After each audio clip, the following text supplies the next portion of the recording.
নমস্কাৰ।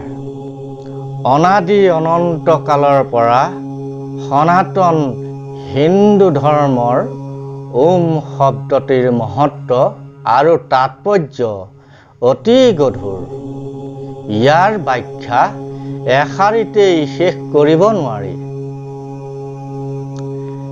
এই শব্দটিৰ মাথো মানসিক শান্তিৰ বাবেই প্ৰযোজ্য নহয়, বৰঞ্চ জাতি, ধৰ্ম, বৰ্ণ নিৰ্বিশেষে ই চিৰশান্তিৰ বাবে প্ৰয়োজন। ওম শব্দটিৰ অৰ্থ অতিকৈ গভীৰ। ওম ঈশ্বৰৰ সংকেত আৰু পৰম ব্ৰহ্ম।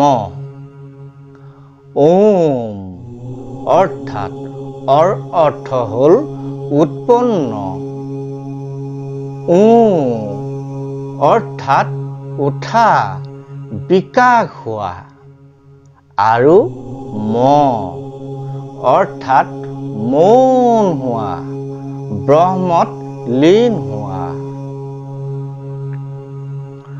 ওম খম ব্ৰহ্ম যজুৰ্বেদৰ এই বাক্যশাৰীৰ অৰ্থ সৰ্বব্যাপী পৰম ব্ৰহ্ম।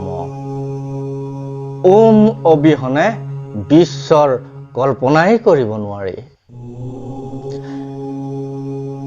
প্ৰতিগৰাকী ব্যক্তি যদি ওমৰ গভীৰতা বুজি পায়, তেওঁ চিৰশান্তি অনুভৱ কৰিব।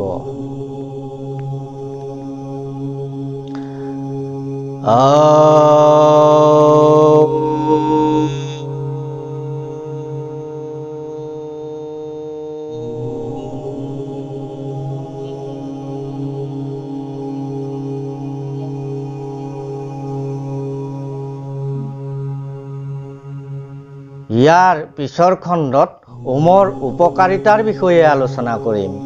গতিকে পিছৰ খণ্ডটি চাবলৈ লাইক, কমেণ্ট, শ্বেয়াৰ আৰু ছাবস্ক্ৰাইব কৰিবলৈ নাপাহৰিব। ধন্যবাদ।